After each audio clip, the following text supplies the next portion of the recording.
party. Oh, I'm so excited. Adore Delano is in the house. Sup, guys? So there's so much to talk about. I haven't seen you in about a year. Yeah, it's been a while. It's been a year and some change, probably. Last time I saw you was at Beach Goth. Yes, I was at Beach Golf dancing in the rain like a weirdo. Well, you also were performing awesomely on stage, and you had this sort of like Janis Joplin rock diva thing going on. Yes, I remember that. I was sober. That's very rare, but that was a really, really fun. That was a fun time. It was a fun time. Yeah. You know, it was rare. This was the first time anyone from RuPaul's Drag Race was performing at like a real rock festival. And that brings me to talk about why you're here today. Yes. Because I've heard a couple songs. You have a new album coming out soon. Yes. And I've heard a couple rough mixes, and it's really different. Very different. From what your fans, you know, the other stuff you've done has been more pop with a bit of EDM, R&B in it. Definitely. This is a rock album. It's a 100% alternative rock album inspired by all the greats before I was on American Idol. Everything that inspired me as a little angry kid when I was younger during the Bush administration came out of me during this political climate, and I just wanted the kids to have something to be fun and dance around with and be angry about. I don't know. I think it's important to be angry and paint the town red sometimes. It is a little bit of a commercial risk because rock is, you know, if you look at the charts right now, rock is not like the thing the kids are listening to so much.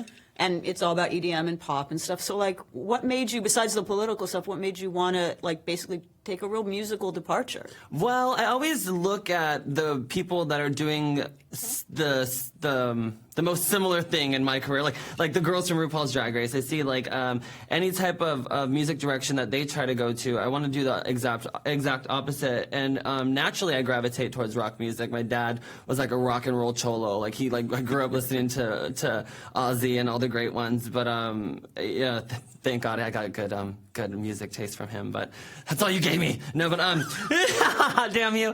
No, but no, really though, I just think that for that point, really, just that in itself, like, it's not really a popular thing right now. And there was this really live moment in the 90s when I was younger with rock music that is not happening right now. And I feel like there's a lot of angry kids that need to have some type of stuff to get crazy with, like punch a hole in your wall.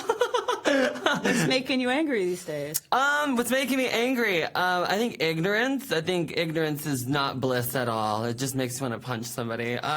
No, I just think the political climate right now is really, really concerning, to say the least. But that definitely inspired the anger and some of the beliefs that are going on in that house. But I think with what's going on in the political climate now, voices like yourself and some other, and just the RuPaul's Drag Race sensation in general, the fact that shows up for Emmys and winning Emmys and doing so well. It's so awesome. That's so badass. I think those kind of voices are really needed right now. Do you feel like you're sort of doing a public service? I don't know. I just I love writing music, and I know that a lot of people like to hear what I like to say sometimes, and I don't know why, because I'm really, my mom calls me a dingbat.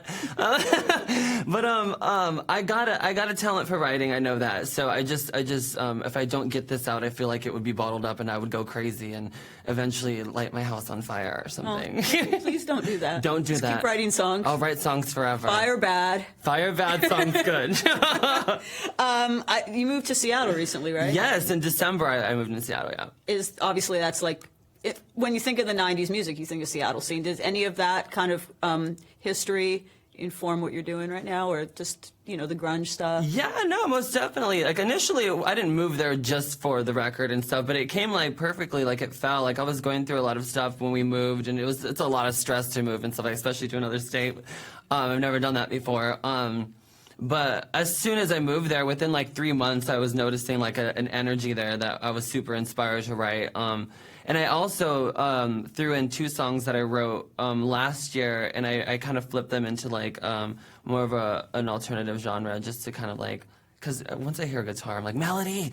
But yeah, no, it's badass. I did realize I am actually wearing your pop era. I'm wearing a shirt from your pop era. You don't quite look like this anymore. It is such a good shirt, though. My pop era. But I've obviously been following your career for a while. I've actually been following your career. Yeah. Since I was a fetus. Since you were a fetus. From American Idol. So it's weird, because at first you were introduced to everybody from this squeaky clean, pretty conservative, Yeah. mainstream show where people didn't quite get you. And then you went to another show that's a very different show, but it's still TV. Mm-hmm. And now you're kind of doing it all on your own in a rock and roll way. Like, Yeah. How does that feel? It feels liberating. I always wanted to go against the grain. I mean, I remember even on American Idol, when they were telling me I couldn't sing songs, I always wanted to sing the certain songs. Like, why? Like, what happens if you do the things that they tell you not to do? Like, I feel like I want to be the product of what happens when you don't. Like, no, really though. Like, not to be a brat, but like, sometimes you do need to question society. You do need to question your parents. You do need to question the media. There is a lot of things, right now that are going on that you do need to question, and I hopefully put that into this music, especially with the first song called Adam's Apple. It's like right in your face, and it gets you right together. But yeah. Tell me about that song. I haven't heard that one yet. Adam's Apple is just kind of like just examining the word gender, and just kind of like, letting you know that it's okay if you feel a certain way. If you were born with an Adam's apple, it's exploring the different trees of an apple tree and a cherry tree. Between a girl named Charlotte and a guy named Apple, and I'm basically saying the trees aren't too scary, and the media is lying to everybody. So I just wanted them to know that, I mean, a tree's a tree, a human's a human. If you're breathing, you're alive, and it's not that serious. Well, let's talk a little bit about, it's a hot topic, gender fluidity, because I've noticed the evolution of your drag and your image. Obviously, it was a little more girly when you first started. No, most You always were, the polish remover. It was Yeah. never like, Courtney-Act style perfection. No. And that's not just a Courtney-Act, by the way. No, it's not. But it was like your drag was different. Yeah. But, it was more just very girly. And then, now even I see like the photos you post and stuff where it's definitely blurring the lines, where you'll show armpit hair or bare chest or side boob, but there's not a boob, like. Let's talk about that and the evolution of your look and how that mirrors your art. I think it definitely has to do with the trend right now. Not the trend, actually, just kind of like the gender evolution. Right now, everybody's just kind of realizing that a human's a human. It's a beautiful time to be alive and to make art right now for kids, because I think we're losing all the good ones. I mean, like, even somebody like Pete Burns, you can sit there and watch even one of his recent interviews before his death, and that guy was so full of knowledge and love and just light and just beauty. And he was an influence on you, right? Super big influence on me when I was a teenager. Like, I looked at somebody like that and thought, like, whoa, like, that's me, you know what I mean? And I see even the kids that like camp outside of the clubs, that can't get into the clubs because they're not like 18 or whatever. I see myself in them. Like, it's like, I'm like, dude, I was you like literally like 9 years ago, you fucker. But like, sorry. You said it. Sorry. It's all good. It's all good. It's Facebook. But yeah, no, it's just all of that. But I also take, I like to copy people from around the world. I've been to like Paris, to the UK, and I love the queens there, and just their kind of like their unapologetic nature of just kind of like, this is me and this is my art and what I present. And we were just talking about Sasha. She's a big Sasha influence as well. Velour. Yeah, she's super just weird and beautiful, and yeah. I love Sasha. Yeah, she's stunning. And I do see how the two of you. Have you ever met her? You ever done? I made her meet me. I was hi Sasha. We were doing our booths at DragCon in the first day, and she like walked by, and I was like, I want to meet you, and I like ran up to her, and she's like, oh, like she didn't recognize me at first, but I was like, it's me, Adore, and she's like, oh, but I was like, what's up, man? Do you still watch Drag Race? Yeah, I do. I watched all of last season. It was one of my favorite seasons in a while. I got a little jaded for a second there, but season 8 was definitely a good one. I loved Trinity and Sasha. And, yeah. Well, I do have to ask you, I'm sure you've been asked this before, but do you have any regrets that you left AllStars 2? Because I feel you, if not one, you could have at least made it to the finale of AllStars 2 if you chose to stay. I don't regret leaving. I regret saying yes to go on there. I think I said that in the reunion. I was just saying, I just regret accepting the invitation. I told my management no at first, and then they presented it to me again, and then I said no. I mean, I said yes, but yeah, I should have. I was not in a good place mentally. I would have had a meltdown. I just kept thinking, what would your mom say? Get the heck out of there. Yeah. Would you ever go on AllStars 3? Because I would. I mean, if you wanted to do it, I would support it. If you don't want to do it, that's cool. But I would love to see you back on television. I don't know. Right now, I was telling my cousin, like, I just like to focus on one thing, because if I don't just focus on one thing, things in my head go crazy and it can go really bad really quick. So right now I just want to focus on this new little record, this new little collection of songs that I put together for the world. Well, a little birdie, meaning you, told me that did you not just finish this record last night? Yes. While my producer texted me like at 3 in the morning, the last song was done at like 3 in the morning. I was like, yes. But now it's getting all like rendered and mixed and stuff, so I'm really excited. So what more can you share with your fans watching this about what to expect from this record, besides the fact that it's, a hard rocking tour de force? Yeah, it's really scary. I'm nervous. I'm like scared and nervous, nerve-sighted. I don't know. It's just super new, so it's like I don't know what to expect. I don't know what to tell them what to expect. I mean, I have a bunch of influences from like Audio Slave to like Brody Dale to like her Spinneret era. Like I really pulled from like a lot of like sounds I've noticed, even subconsciously.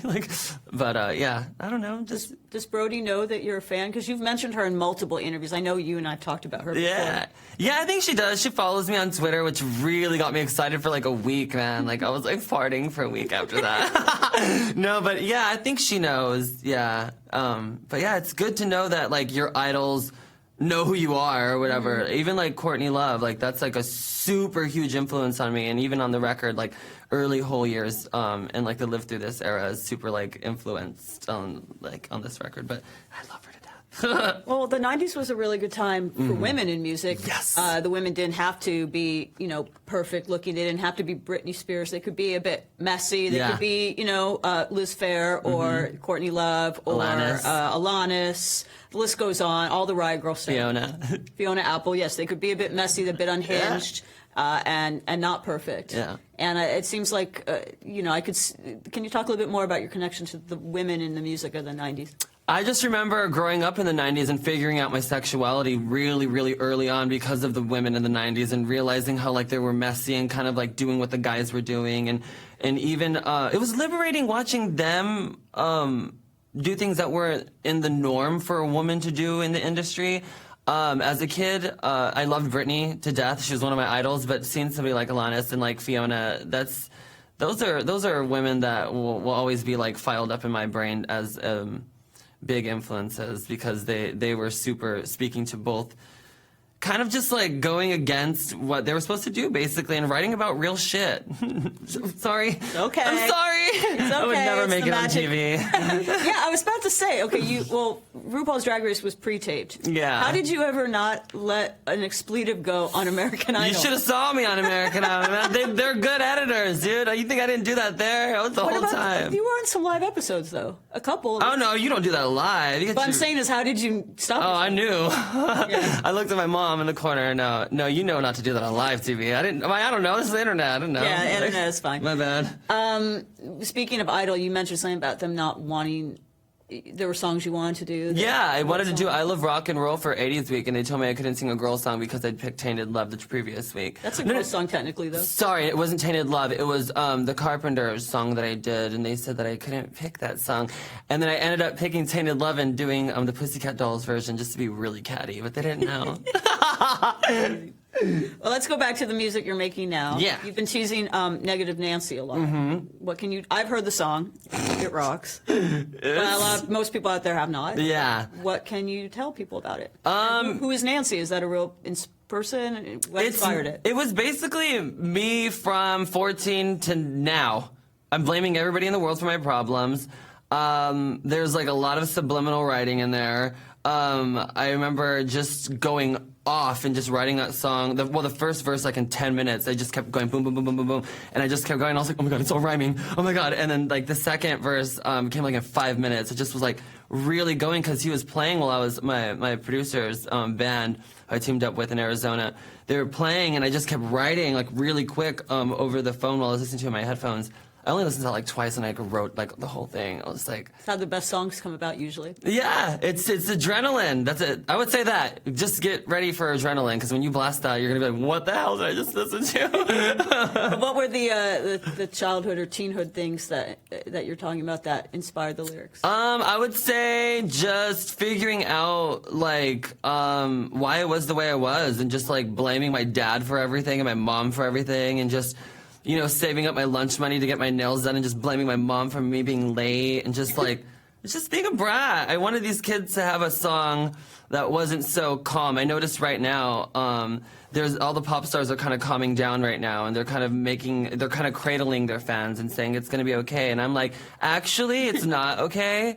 Put your hair in 2 space buns and then paint some picket signs and go march. This is going to be a fun year. Have you done any marching, protesting? Yes, we've done 2 marches in Seattle. We always like Seattle's. I mean, come on, they're always marching, man. They're good people over there. So I mean, like every time we cross Broadway, we're in it. We got caught in the stream. And we end up like going down like these random neighborhoods. We don't know where we're going, but it's fun. I think I saw some tweets from you around the time of the election. Yes, definitely. You definitely were in a dark place. Yeah, I was, most definitely. I still am. I think we all are right now. When even my therapist was like, do you feel depressed? I'm like, well, it's 2017 and I'm 27. Of course I feel depressed sometimes. I mean, that's just what the world is right now. And it's never like an amazing day when you're like working and the things are in the world are going on and you have the knowledge at your fingertips. It's like, you know, you always want to change the world or have some type of way to contribute in that gig. And it's always going to weigh on your back. But well, the silver lining is a lot of people have said this, and they were saying it when the Brexit stuff happened in the UK last year, is that in times of political turmoil, that is usually when the best art comes out, the angriest art. Yes. And so I guess that's a good thing. No, most definitely. One of my best friends and I were just talking about that. I remember when, before all of this crazy political climate was happening, we were just like, well, no matter what, like, it can go a really good way or it can go a really bad way, but a good way for artists. And we can just kind of like stick together and kind of project all of that energy, negative, positive, any type of like sadness, anything, into your art, no matter what it is, writing, painting, stoning, making outfits. Like, that's where the most beauty is going to come right now, like in heartache and pain and reality. You know, fantasy's only real for so long. Reality, not reality TV. Yeah, not reality TV. Which are different things. 2 way different things. Speaking of painting and beauty, a lot of your fans are doing these really cool face paints. Aren't they amazing? Inspired by the Negative Nancy album art. How'd that come about? Is that just organic, or did you ask them to do They're that? just a bunch of little creeps, man. You know who you are. No, they're good kids. They just catch on to like just fun stuff, and that's why I like the young ones, because they're not necessarily like babies. I mean, I'm talking young, like, I mean, come on, they're adults and stuff, but I mean, they just see colors and beauty right now, and they're awake to what's happening in the world, and they just want to escape. And that's why I connect with the more younger ones, because they don't take themselves too seriously, and they're not spilling beer in my hair. But no, I do. I love them so much, and without them, I would literally probably be dead. So, thank you, fans. Yeah. I would Thanks. say thank you. I would say that obviously I follow the Drag Race world very closely, and all of the queens have devoted fans, but I don't think any of them are as devoted as your fans. Yeah, they're nuts. They'll fight people, man. I have to tell them to stop sometimes. They'll fight people? Yeah. Oh, they fought Michelle Visage. I remember that. Hey, I had to tell them real quick, like, chill, Michelle, man. Like, that's her job. No, but they'll attack people. Like, sometimes I have to be tweeting them, like, you just gotta calm down, because I do feel it's your duty and your responsibility when you do hold a big fan base like that, especially when people are getting death threats and stuff. It is your responsibility to stop them and let them know that that is not okay. Are you looking out at Valentina? I'm looking at you, Valentina. She'd like to keep it on. Yeah, she did. Valentina did get some flack for the fact that she didn't keep her fans in line when they were coming. And I love her, but I do too. think it's her responsibility to do that. As a Drag Race girl, that's something that you should learn very quickly. Well, not everyone's as savvy on social media as that's you are. true. Very savvy on it. Well, and you know what, Bianca and I talk about this. I had a pass on social media before Drag Race, so I knew how to handle myself and conduct myself and which sites to stay away from and stuff. But, you know, I mean, we're all adults at the end of the day, and it only takes about a month for common sense, yeah. And then that's it. No excuse. You have a lot of followers on all of the platforms. You actually are the most followed of the queen on at least Instagram. On Instagram. For sure on Instagram, and maybe some of the others. Yeah. But do you get any... It's a problem everyone who's famous gets. Like, do you get trolls? Do you get hate? And how do you deal with that? Oh, most definitely. I just posted a picture of me last night, and they're like, "You're so hot, but your nipples are so fat." And I was like, "Oh, what kind of human says that?" But like, it's just, for example, like these literal trolls. It's I only give myself about 30 minutes to look up my comments and nice stuff. My mom taught me that one. Like, chill after that, because you can get real dark. Because I remember doing that when I was like 17. There's like this really bad site for Idol, and I remember I used to get like Vote for the worst. Vote for the worst. I remember that. It's closed. They shut it down. Did they? Well, I mean, they voluntarily shut it down. Oh my I think gosh. you were the caricature. I was on It's a there. cute caricature. Yeah, but they were mean. They were so horrible, and I remember I would cry and cry because they would talk about my mother. But yeah, no, that stuff I have to stay off because I'm super sensitive. Yeah, you were sort of at the advent of social media. Like your star, like American Idol, all that. Your fame began when MySpace was the thing. Oh yeah, Stickcam. Oh yeah. Oh yeah. When TMZ would follow me to my broken down Honda with one mirror, yeah, and my window wouldn't roll up, and I'd be cussing them out. Yeah. Maybe because you started young with that, it helped you develop a thick skin. Oh, most definitely. That's one thing. Whenever I get interviewed, they're like, "What's up with Idol? Like, what have you learned from that?" And I'm like, they definitely taught me how to be comfortable in front of a camera. I remember choking like the first month, and they had to coach me how to talk. And they had to coach you how to talk. Yeah. I was Obviously 17. Obviously you learned. No, real quick, man. Well, you gotta learn, because I mean, when there's like 2 cameras on you, red lights, you don't know how to talk as a baby. You're just like, I'm just used to Azusa, my mom, and like zucchini, like what? Zucchini and ranch. But yeah, no, they taught me how to like conduct myself and be professional.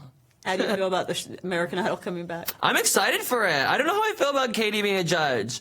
I was excited about it, but I want to see more of like them focus on the contestants again, because I feel like we get super lost into these judges, and I'm just over it. Like, I don't want to see what Katie's wearing every week. I want to know who's going to be a star. I want a new Kelly Clarkson and Kelly. Or a new Danny Noriega. Pickler. Yeah. I wouldn't mind you being a judge. I would want to see what you wore every week. I want people. I want D-list. I want Z-list celebrities to be a judge. I want them to call me. I'll do for $50 a week. I totally volunteered to be a judge too. I think I'm a Z-lister. Let's do it. Us judging the show. That would be amazing. I mean, because it's Us and knowledge. Katy Perry. It's objective knowledge. Yeah. It's like, I don't want to see what J-Lo's wearing. She's beautiful. Like, we know it. Going back to the fan stuff, do you have any, obviously your fans really look to you, and you have young fans, you have troubled fans, you have LGBTQ fans who are struggling with their own family issues or coming out or whatever. Like, do you have any stories of, like, especially touching stories of interactions with them? I have a lot. A lot of them like to make me like booklets, and like a lot of them come together, like a shoot load of them come together, and they make me a lot of these booklets and just like books, and I read through them, and I get drunk and pretend I'm Mariah Carey in the bath, and I'm like but no, yeah, there are a lot of really personal stuff that, I don't know, a lot of dark stuff that I'd rather not, because it's super like, I gotta have a bottle of wine for that stuff. But I love them to death. I should have given you some wine. I should have brought the bottles that I was just telling her, Delta. Hi, Delta. You guys gave me free whiskey today. Thank you. I should have brought that with me. Do you feel a sense of responsibility to these fans? Yeah, I mean, at first it's usually like, I don't care, like, you know, I'm a drag queen, like, I come from the world of the bars, like, you know, I don't want to fraternize with children. I think like Trixie said that recently or something. But at the end of the day, it is your responsibility, because you're on a television in the homes of children, and regardless if that is their mother's responsibility to show them or not, you don't want to be like an a-hole and be like, somebody that's looking up to me can potentially ruin their life because of my decisions, but that's not my problem.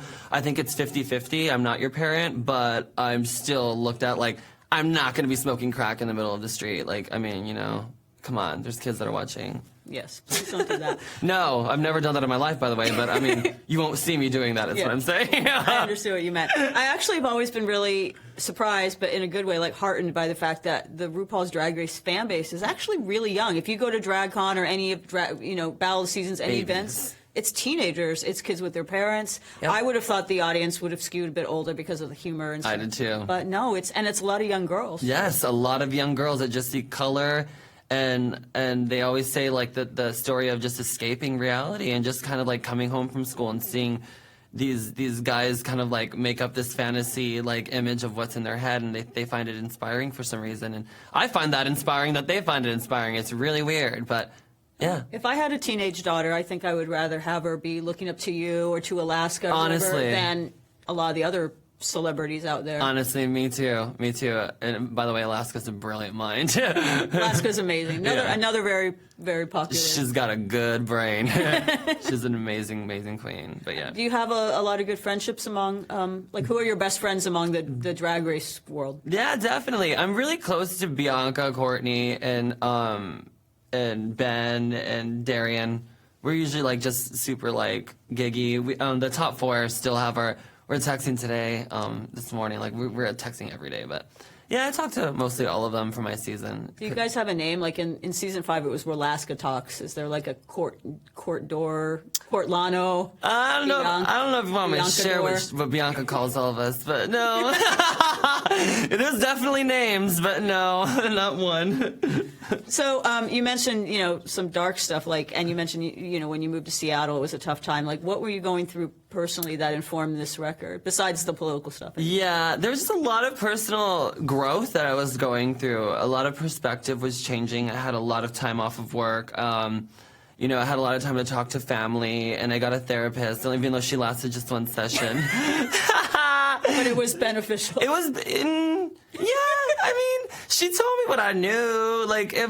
But it kicked me in the butt for a little bit. And I was already writing prior to moving to Seattle, but it really changed the way I was thinking about life. And it definitely, the whole atmosphere of Seattle is definitely influential on this album for sure. What made you want to move LA? I mean, LA obviously is your home. You grew up here, and there's a huge drag community here. Yeah. It's also Hollywood. It's entertainment capital. All that. I'm that girl. I just want to move away. I remember at the height of everything, I moved to Rancho Cucamonga. There's no place. Honestly, I wanted to get away from everybody. And I wanted to have the control of going out and removing myself completely out of that world. It didn't work for me. I ended up getting really depressed. Why? What happened? It was just really lonely. There's not a lot there. I knew that going in there, and I'm a very hermity person, and I'm a loner, but it was very lonely and dark, and it got dark for a second. And it does happen sometimes in Seattle, but I have my cousins with me and stuff. But yeah, Seattle's a lonely place as well if you're not an insider. We're fitting in now because we know people there, and everybody's lovely, but it's hard to break through there if you're shy. And it's also always gray and rainy up there. I love that part of it, though. I do. And I'm miserable when it's sunny there. Right now, they're let's go to the beach, and I'm like, why? I'm staying in and I'm not going out. I'm not going out until the sun goes down. Are you recognized much in Seattle? Is there also a drag circuit there? Yeah, there's a huge drag circuit. There's a lot of really beautiful, talented queens there. There's a couple big Robbie ones. Turner. I believe, isn't Jinx from Jinx there? is from there. Yeah, there's a lot of good queens there. A lot of good burlesque dancers there too, performers. But yeah, what was the question? I'm sorry. Do you get recognized there? Oh yeah, sometimes, but they're more chill about it, which is why I liked it. In LA, they're more we're gonna take a picture with you whether you like it or not. And over here, they're can we get a picture? And then you're yeah, and they're okay, bye. They're very polite about it. It seems like the best of both worlds, then. It's hermity, but not too hermity. Right, it's not too bad, but you definitely should have a group of friends there when you first move there, because it can get lonely. But the people there are lovely. You meet a best friend every day. Aw. Yeah. Well, let's get into more details about the album. Do you have a title for it yet? Yes, it's called Whatever. Whatever. Whatever, dude. I like that. Whatever. And, just give me more details. We talked about the song Adam's Apple, and we talked a bit about Negative Nancy. Negative Nancy. There's another song on it, Whole 9 Yards. Whole 9 Yards. I dug that one. That one was pretty. That was really inspired by Brody Dale and the Distillers. You can hear more of their Coral Fang Distillers era in that one, which I think the kids are gonna get excited about because they love them some Brody too. But yeah, no, it's just a lot of that stuff. I got a lot of and there's also I don't want to name all the songs. Well, tell me whichever ones you're willing to talk about. Let me see. I don't know. Those three are some of my favorites. I have a song called No School that's definitely inspired by Audio Slave and kind of Soundgarden-y, but more Audio Slave-y. Oh, but, not to get too yeah. dark, but how did Chris Cornell's death affect That was you? awful, man. Anything like that sends chills up a spine, man. And I mean, gosh, you don't know how to react to something like that. I mean, it's just so tragic the way it happens that you're almost just kind of stunned into being speechless. Like I didn't even know how to, like, I was talking to my mom about it because she's like, oh, that guy died. I'm like, Mom, it's so sad. But you don't know what to say when stuff like that happens. You just never know what's happening behind somebody's eyes and what they're going through. But And I saw you tweeted the other day about Chester Bennington too. Were you a Linkin Park fan? yeah, I mean, I think we all were growing up, like in the hood. I mean, we were just saying, like, we were listening to them the other day, and we were like tripping out, like how much we knew about them. Like we knew more of the songs than we thought we did, because that was our era. Like we were like in middle school when like they were at their like peak. So like, yeah, that was definitely like a part of just developing and taste with music and stuff. So that was a really big dagger to the heart, and just the connection with Chris Cornell's death with that was super sad as well. Just to know kind of like how that bled in with each other, it was heartbreaking. But a friend of mine the other day said a sad quote. He said, "We're losing rock stars at a faster rate than they're being replaced."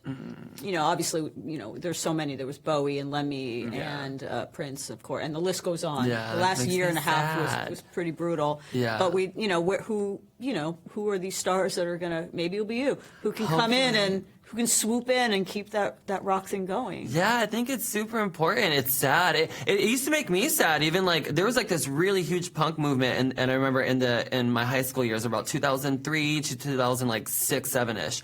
I remember it just like swept like Southern California, at least in like where we were from. And I remember just being super inspired by all of that. But yeah, I hope that can happen again. I don't think it might be like as big as it was, but I just hope that people open their brain a little bit to outside music, because everything's starting to sound the same. Like if you notice, everybody has the dolphin in the middle of their songs. Like it's like this weird Chainsmokers sound. I don't know what the hell. Like all you guys sound like.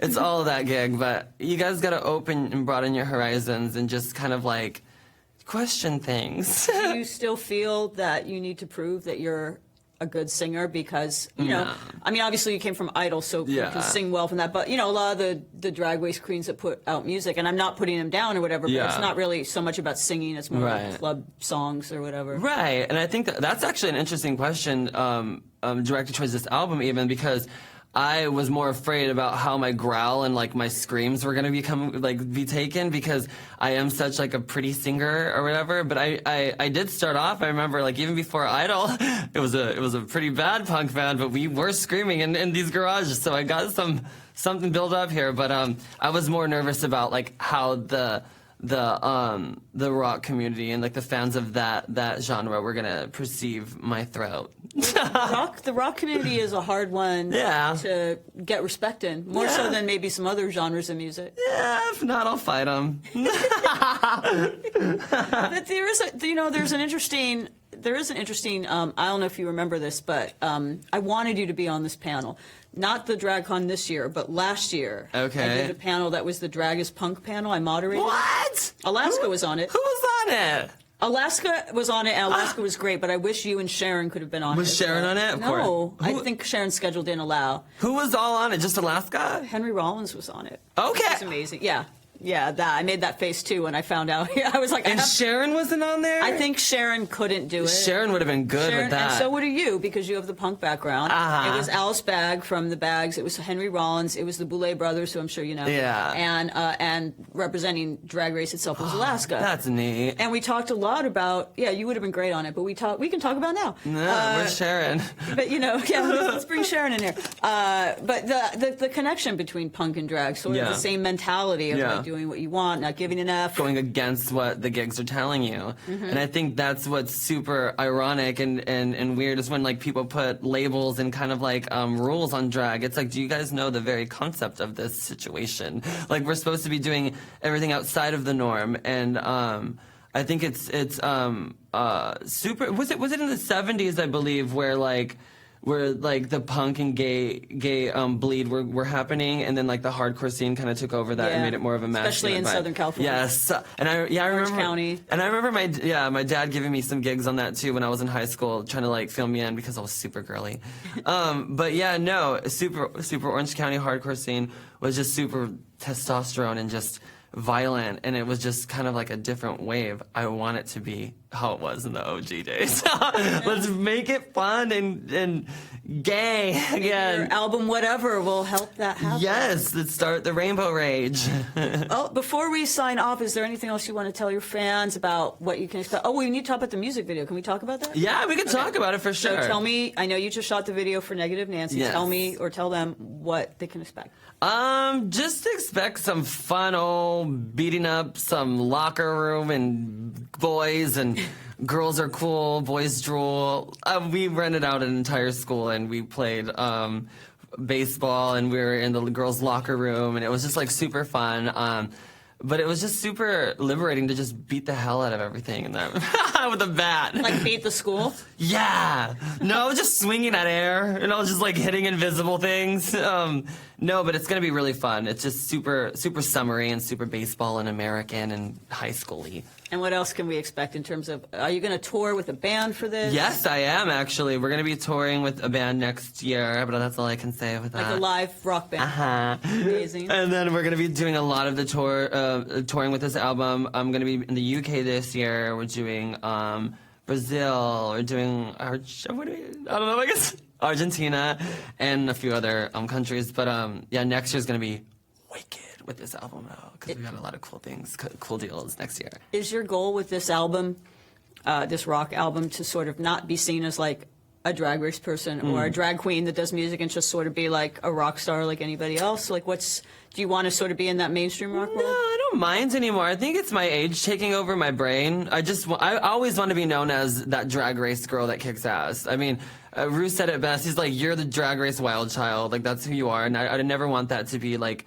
something of my past. Like, that's who I am. It's just a different chapter of my life. And I want them to be on this little journey with me, and I want them all to be in that little gay mosh pit with me when you see you in town. Awesome. I'll be there. Yes. Gay mosh pit. It'll be so gay. It's going to be awesome. Thank you so much. I'm so excited you came here. I'm so excited for the new music and the new chapter in your career. And thank you, everybody, for watching. It's been a lot of fun. We will be seeing your video very soon. Yeah, it's going to be coming really soon. Watch the space. Until then, Parker out.